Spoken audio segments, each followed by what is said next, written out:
Greetings, ladies and gentlemen. My name is Tim Pool, and I will be the host of today's episode of Everything is Getting Worse, and it's time to start preparing. On today's episode, from Fortune.com, BlackRock president warns the entitled generation to, quote, put on their seatbelts over speeding inflation, going on to say, we've never seen anything like this. Shortages are going to get bad. They've already been bad.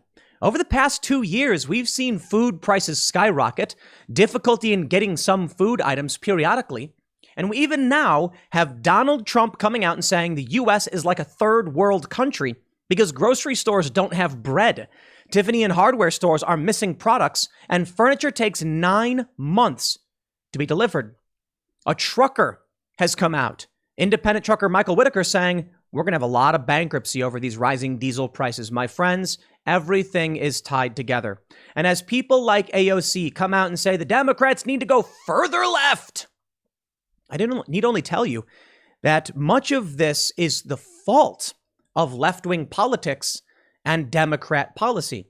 I'm not saying I think Republicans are the solution, but at the very least, we can ask some questions of, the mass printing of money, the demands that we just arbitrarily increase wages. Why? This is what really gets me with the left when they're like, we need a $20 minimum wage. I'm like, we've already got hyperinflation. Okay, maybe that's an opinion, but we've already got rapid inflation, higher than we've seen since the 80s, and depending on how you measure it, higher than we've seen since World War II. The last thing we need to do is jam in policy to make the inflation worse, but that's what seems to be happening. And Joe Biden's failures in what's happening around the world in terms of foreign policy is having a huge impact, not to mention domestic policy on gas prices. It's a perfect storm.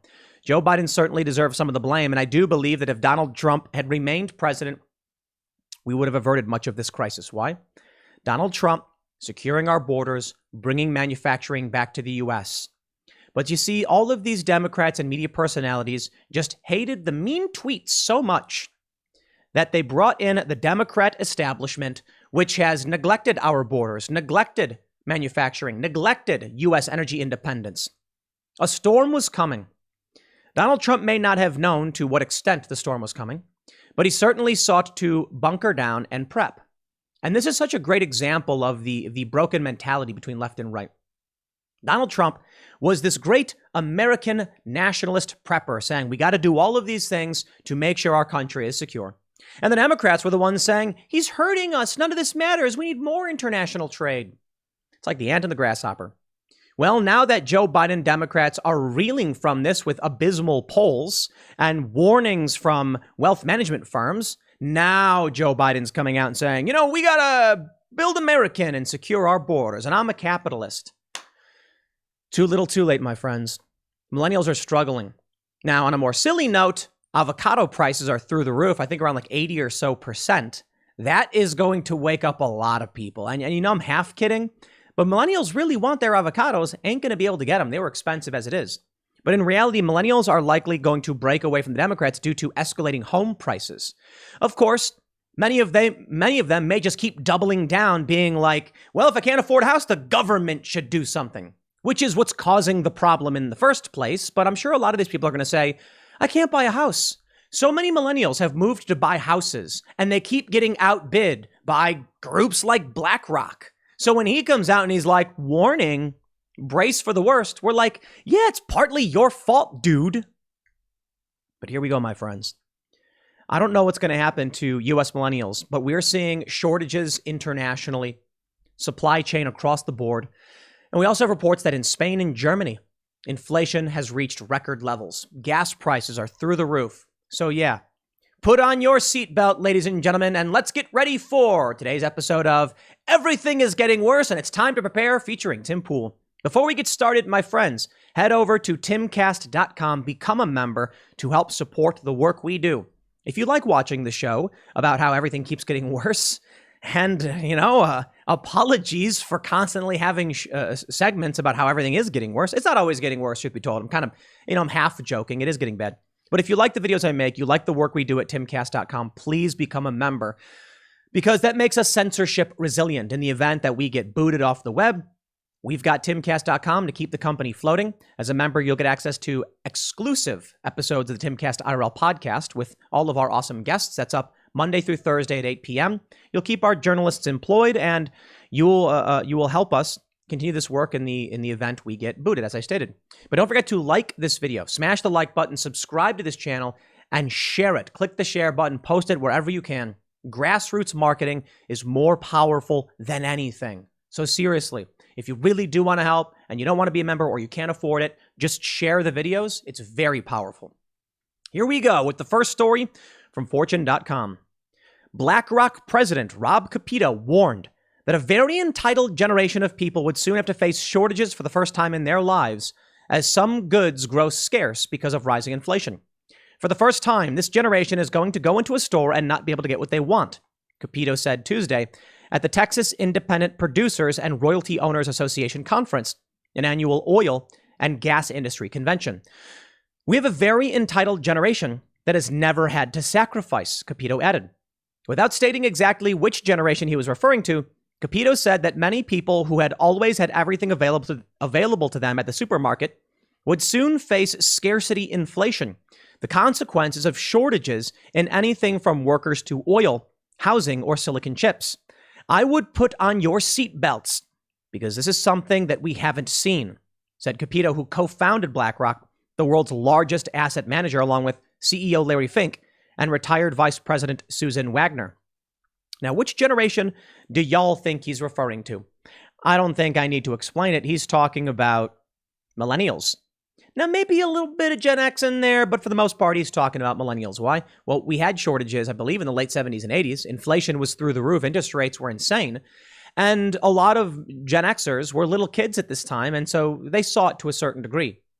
But you know what? It may be including Gen Xers because by the time they were old enough to go buy stuff, everything was always there for them. Now, truth be told, there have been shortages sometimes for some things, but now we're starting to see it get really bad. You know, as I pointed out, Donald Trump saying it's like a third world country in the U.S. because you can't get bread. I can throw it back to PlayStation 5. When the PS5 came out, it's still damn near impossible to get one. It's rough. But I'm not worried about PS5. If you got one, you got one. If you don't, you don't. So what? So whatever, right? Yeah, but when you can't buy bread, when you can't buy a house, change is coming. As Joe Biden stated, every 3 or 4 generations, some big change occurs. Well, I'm sorry. He said a military officer in a secure meeting told him this. Thanks for revealing that, Joe Biden. And he mentioned a lot of people dying. And he said there's going to be a new world order. And we need to lead that new world order. Are they implying there's going to be some great catastrophe? I don't know. Fortune says inflation is already at a 40-year high in the U.S., and it is accelerating across the globe as Russia's war on Ukraine pushes oil prices to record highs, and COVID-19 supply chain issues exacerbate price pressures further. Price inflation in the U.S. hasn't been this high since the 80s. A Gallup poll published Tuesday reported that concerns over rising costs are the most pressing worry of just under 1 in 5 Americans. The annual inflation rate in the U.S. stands at 7.9%, the highest 12-month change since June 1982. BS, I say, BS. In 1982, we calculated inflation differently. It doesn't make sense to use a different calculation today and then compare it to a different calculation in the 80s. You're comparing apples to oranges. Now, I understand that systems change, the economy changes, and so they're trying to track what has the bigger impact on people. But if we were going to calculate inflation in the same way, then inflation today is worse than it's been since like 1944, the 1940s, end of World War II. They say the highest inflation ever was reached in March and April in 1980, when the price of West Texas Intermediate crude peaked at $138.37 a barrel, and inflation hit a record 14.6%. Ah, yes. But if you were to calculate U.S. inflation to the same rate, it would be higher, using the same metrics, the same equation. In Europe, which is more exposed to oil price shock due to its dependence on energy imports and proximity to Russia, things are equally dire. As the cost of living rises across the continent, Spain on Wednesday announced a 9.8% year-on-year rise in consumer prices, an almost 40-year high that shocked many analysts. The inflation spike is due to generalized increases in most of the price basket's components, The country's stats office said in a statement. These included increases in electricity prices, in fuels and oil prices, and in food and non-alcoholic beverages. Germany is releasing its inflation data later on Wednesday. It is likely above 7% for March, according to Reuters, and already released regional data from 5 states has surpassed analyst predictions. I want to give you some key insights, my friends. I think they're mostly covering this up. I don't think it's entirely just domestic policy or the Democrats printing money. I think the global economy is crumbling. And I think the Democratic establishment is desperate to maintain some kind of order, liberal world economic order, whatever they want to call it, via military force. But this could be the end of the petrodollar, the United States' global power structure. You want to know what that means for you? All right, let me explain it. When people in Europe want to buy oil, typically they got to buy dollars. They have to trade euros for dollars. This means the euro has to be valuable. Typically it means, or simply put, that these countries need to export more than they import, so they're maintaining a strong currency. They're selling things to other people. If they don't, then it'll be harder for them to buy oil and it'll be bad for their economy. In the United States, we just print money and we tax people. So we just get it and then we can just buy it. Yeah, for the most part, it's a bit more complicated than that, but we do control oil around the world. As rumors circulate of India and China getting off the petrodollar, as Saudi Arabia has reportedly told China that they'll do dealings with them in yuan, and Russia has already demanded foreign countries buy their oil in rubles, you want to talk about prices going up, my friends? I hope you are ready for this one, and I'm not kidding. Now, I don't know exactly how long it'll take or what could happen or what will happen, but I'll tell you this. If the U.S. really does lose this position, we are not a massive exporter. What we have is military might. Without that, gas is going to be what, $8-10 a gallon? Milk is going to be $10 a gallon? Yep. You see, a lot of the reason, one of the big reasons we get such cheap products is because we have Chinese slave labor. But when fuel goes through the roof and it's more expensive to transport these goods versus the labor cost out of China or Indonesia or Vietnam, we make these products in America. The prices are going to go way up, as will labor costs. Now, I think this will be good news in a certain sense. It will do away with a lot of the wealth inequality, but it's going to mean that you're not going to be able to buy certain luxuries anymore. The rich people certainly will, but that is what it is, I suppose. They go on to say, a Reuters poll of analysts pointed to an overall annual CPI rate of 6.3 for March, and the EU harmonized inflation figure, overall price increase across all EU states, is 6.7, blah, blah, blah. We get it. France, Germany, and Italy are seeing drops in consumer confidence as the result of price shock. In an effort to quell fears over rising food energy prices, European Central Bank President Christine Lagarde insisted inflation will soon stop rising. We know you will see higher inflation this year. There is no question about that. But we are also seeing some of those factors that fuel inflation today, energy and food, that will stay high. But we don't forecast them to continue to move higher and higher. My friends, I hope you are prepared. Donald Trump compared the U.S. to a third world country, complaining that grocery, jewelry, and hardware stores were all missing items during a Tuesday evening interview. This is from the Daily Mail. The former president appeared on Just the News, a show on right-wing network Real America's Voice, where he was asked about what he would triage among the multiple crises plaguing the country if he were to run for office and win in 2024. These things we'd have never been talking about. I'll give you an example. Supply chain. You go to a store, you don't have bread. We're like a third world country. They don't have things. You go to buy something at Tiffany. You go to buy something at a hardware store. High, low, they don't have product. Tiffany is likely Tiffany & Co., a jewelry retailer. Quote, they say, even me, when I order things like for furnishings, for a building, for something, they say it's going to take 9 months to get it. Used to be like same-day service. Supply chain. We never even heard the term. It wasn't like the system was working. Under Joe Biden, the system is totally broken. Our system is broken, and we're going into socialism, and we're going into communism, Trump continued, I'm sorry. He went on to say he'd solve the migrant crisis at the southern border, and then inflation, which we can do. Biden unveiled a $5.8 trillion budget proposal for fiscal year 2023 earlier this week, which includes hundreds of millions of dollars aimed at easing supply chain bottlenecks. Remember when they did that big old omnibus bill and gave $12 million or so for Pakistani gender studies? How does that make sense? You know why it makes sense? They want to give away US dollars so that everyone uses US dollars. They have it, they'll spend it. And that facilitates the petrodollar. That's the game. Now, I suppose they could be giving this money away for things that made more sense, as opposed to like Pakistani gender studies, but sure, whatever. They say wave after wave of COVID-19 infections have brought on labor shortages, abrupt shifts in demand, and lockdowns that have wreaked havoc on all supply chains. It's also the war. KBTX says effects of food shortages because of war can already be seen at grocery stores. During a press conference on his trip to Belgium, Biden announced the U.S. is going to be affected by food shortages following the sanctions that were placed on Russia. Broadly speaking, there are two kinds of shortages, the effects of which can already be seen and can be expected to continue into the future. The first is a food shortage. Wheat prices are up 21% and barley is up 33%.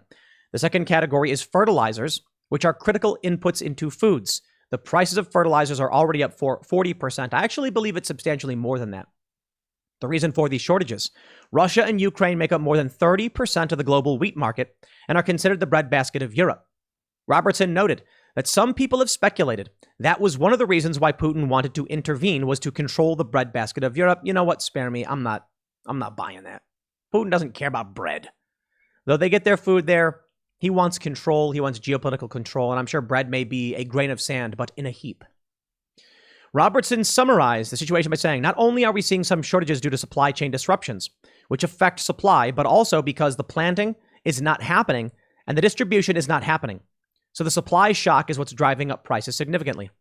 While the U.S. and its allies are trying to find ways to redistribute production, it's impossible to produce tons and tons of additional wheat, he pointed out. Here in Brazos Valley, unfortunately, for families and restaurant owners, some prices have already started going up. We've noticed a lot of prices, whether it's sunflower oil or wheat, or other types of products that use wheat and other vegetables or whatever, have already been rising, and the message that we're getting is because of the crisis. We're expecting a lot more increase in prices into the medium term. So that's something that people can adjust to with their budgets by substituting away from different things. Yeah, but let's talk about gas, man. Let's talk about gas, man. Trucker and diesel prices. We're going to have a lot of bankruptcies. If truckers aren't transporting your goods, you will not have goods. If truckers can't transport goods because of fuel costs, you will not have goods. If truckers want to transport certain goods, they must raise their trucker prices. And raising those trucker prices and fuel prices results in more expensive goods, which results in more people demanding higher wages, which results in more inflation before the system ultimately crumbles. You know, some people have pointed out that if we were in the 80s, we would have gotten massive interest rates. 20% or so to combat what's happening. But no one has the balls to do it today. Yahoo Finance says independent trucker Michael Whitaker is getting ready for his next haul of equipment from South Carolina to Arizona. He's been an owner-operator since '98. The diesel prices, that's every truck driver's main expense. It's diesel. Whitaker says at the beginning of the year, it cost $600 to $700 to fill up his truck. Now he's paying about $1,000. You notice it in your pocket, says the Iowa-based trucker. Whitaker says he used to charge around $5 a mile on certain routes. Now he's charging between $7 to $9 per mile.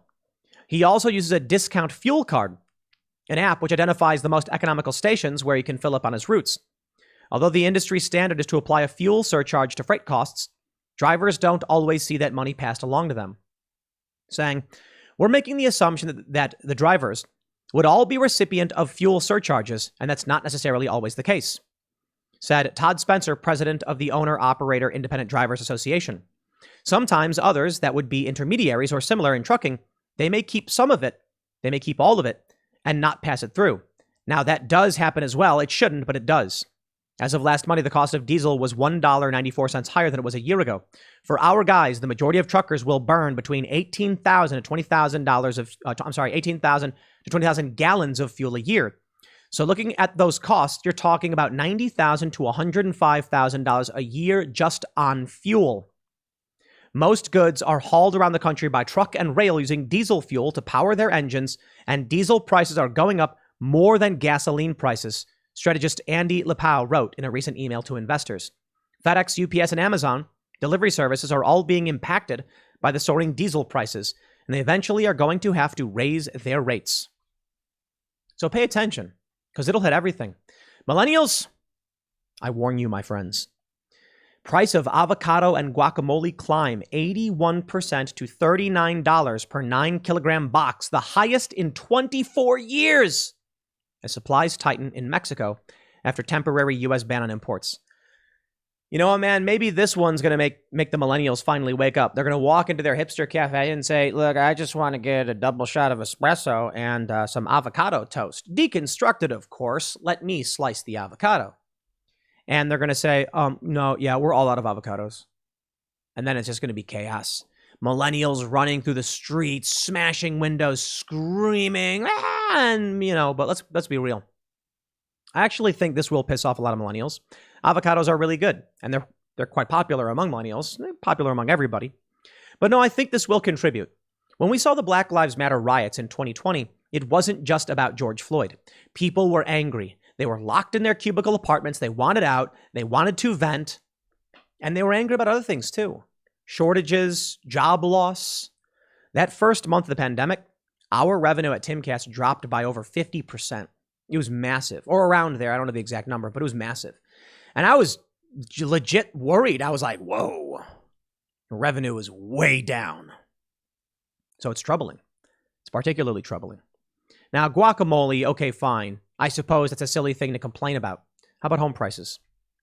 Case-Shiller Index rose 19.2% as inventory of homes for sales falls to new low. I hope you guys understand the problem of wealth inequality. It doesn't matter if it's right or wrong. It doesn't matter if someone's allowed to be a billionaire. What matters is when wealth inequality gets to a certain level, people revolt, period. Because I'll tell you what's going to happen. BlackRock. They come out here and they're like, look at all this. Put on your seatbelts, huh? BlackRock and Blackstone, they're buying up houses for rental properties.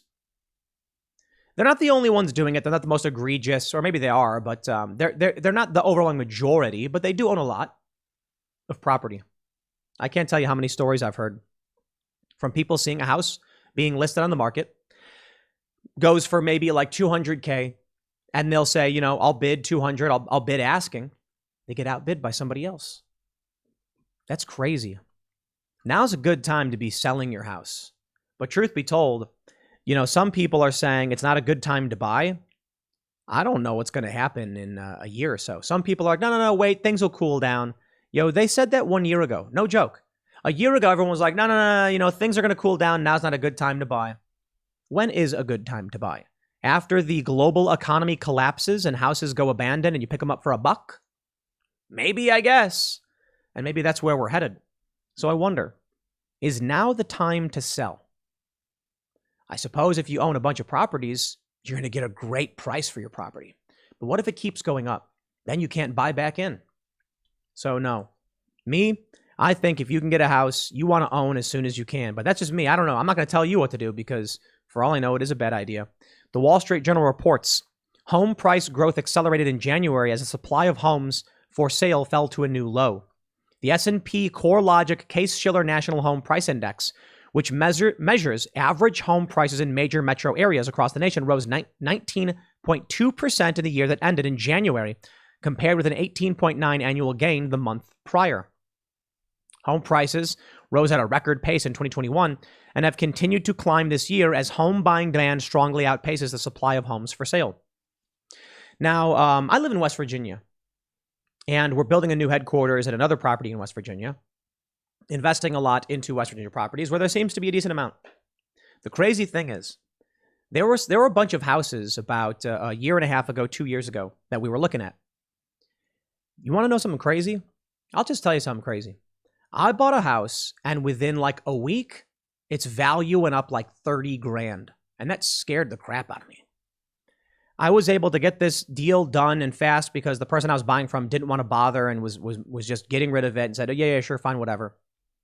But I know a lot of people that are going through brokers and agents, and these deals crumble because someone outbids or the prices skyrocket, or the appraiser comes in and says, actually, the house is worth more than you're selling it for because of what's been going on, making it impossible for millennials to actually get jobs. Shortages stretch across healthcare supply chain. I bring all of this up because I think we're on the verge of a civil war. And I'll tell you, it's not going to be what you think it is, and it's not. People seem to think that I'm talking about the Mason-Dixon line when I bring this stuff up, but revolution may be another way to say it. Civil war. Look at Syria. You had like a dozen different factions all fighting for control. Yeah, I don't think we're going to have the North versus the South. I think you're going to have widespread violence and uncertainty as to who controls things. I'm pretty sure populist Republicans can agree there's a lot of problems here. The populist left can as well. But there's a problem when you can't pay off your student loans, so you're destitute. You can't afford health care, so you're permanently injured or disabled, and it's hard to work. You can't find food. I mean, come on. I would say revolution normally. You know, when you look at a lot of these Arab Spring nations, these things swirl together to make bake a revolution cake, as it were. But right now, on top of that, you have disparate factions. You have the left and the right. You have all of the subcategories in between. Boogaloo boys, Antifa, Proud Boys, conservatives, libertarians, civil libertarians, all these different factions. Some of them are proper noun factions like Antifa, and some are just various groups of people like civil libertarian. But if it ever came to the United States facing some kind of governmental collapse due to the cost of goods, it won't result in people just saying, yay, new government. It's going to result in people saying, new government, no, my new government, no, my new government. Then people are going to be fighting. Healthcare, man. It's scary stuff. Let me show you I'll show you what I think is the end of days for the United States. For the United States, right? Not the apocalypse of the world. NBC News reporting, biggest fraud in a generation. The looting of the COVID relief plan known as the PPP. The official in charge of the COVID relief tells NBC News' Lester Holt that programs like PPP were structured in ways that were an invitation to fraudsters. They bought Lamborghinis, Ferraris, Bentleys, and Teslas, many who participated in what prosecutors are calling the largest fraud in U.S. history. The theft of hundreds of billions of dollars in taxpayer money intended to help those harmed by the coronavirus pandemic couldn't resist purchasing luxury automobiles, also mansions, private jet flights, and swanky vacations. We here at Timcast never took any of that PPP money. And I was scared. I was worried. But this, I say why I believe it's the end of days for the U.S. is because so many people saw this and said, now's my chance. These are the kind of people that would push you push you in the way of gunfire to protect themselves. I was talking to some advisors. I'll keep it relatively vague because it has to do with, private employees and things like that. Third-party companies that we retain for certain legal and financial advice. And they told us we should absolutely apply for the PPP. And I said, why? And they were like, well, everyone's applying for it, and you shouldn't walk away. You're eligible for large sums of money to help pay for your employee costs. And I said, when they send it to you, they made it seem like everybody just gets it. Our revenue did drop to the point we were nearly in the red. We stayed in the black for the most part, but we were getting close. Of course, I'm particularly, I don't know what the right word is, frugal, and I save heavily and prepare for the future. So I was like, look, the worst case scenario is we're gutting our savings, but we can operate for several months. Maybe we'll have to downsize, or people will be furloughed or something, whatever you'd call it for a private company. But I don't know if I want to do this. What they told me was, even though you're scraping by right now, just barely above the red, you don't know what's going to happen, and it's irresponsible not to accept the loan. And I was just like, maybe. It's a good point, maybe. And they said, you don't understand, you do need it because you're paying your employees and you're not putting into your savings, and that could negatively impact your company. And I said, no. I was like, I don't want it. I don't want to be involved with it. I don't have anything to do with what the government is doing. The taxpayers, they do this. And now you see what's happening. All of these fraudsters. Now, okay, there's a big difference between my company and someone trying to buy a Ferrari or something. But this, I think, was a big trap for a lot of people because you have all these people being like, yeah, just take it. Yeah, no, it's the largest fraud, theft of taxpayer money. Everybody speeds, right? Sometimes you still get pulled over. I don't play that game. Obviously, there's a reasonable thing to do when you're driving on the highway. You got to stay with the flow of traffic. Otherwise, it's more dangerous and you can get in trouble for that. But when I saw everybody dumping into this PPP stuff, I was like, leave me out of it. Timcast will not be involved in this. And I think it was the right move. It was the right move because what it really turned out to be was a slush fund for people to just strip money out. A lot of people really needed it. That's true, though. A lot of people genuinely had their restaurants closed and their employees were without work. They needed it. We were operating. We were just narrowly above the red. And I'm like, we're not even going into debt. I'm like, I'm not touching this stuff. How many people did and exploited it? How many people were willing to say, I will gut my own country? It's brutal, man. You know, I think about, you have a bunch of roommates and they all put money in a jar for like the emergency fund. And then one day everyone's like, oh, you know, look, it's raining and we're hungry. Guess we're going to dip into the emergency fund. And you get a handful of your roommates who just take the money to go buy pizzas and jewelry. And then, you know, I'm sitting there watching it happen being like, we all pooled in money to protect each other and y'all just gutted it for personal gain. There's no community anymore. Shortages, food prices are in the gutter. Democrats screaming at Republicans and vice versa. Joe Biden burning the country to the ground. And here we are. So, my friends, the millennial generation and younger, in for a big wake-up call, I suppose.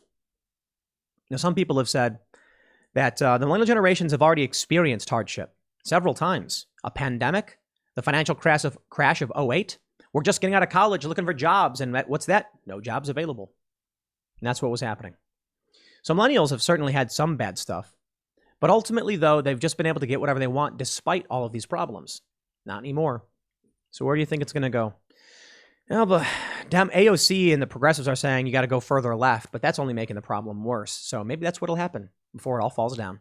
I'll leave it there. Next segment's coming up tonight at 8 p.m. over at youtube.com/TimcastIRL. Thanks for hanging out, and I'll see you all then.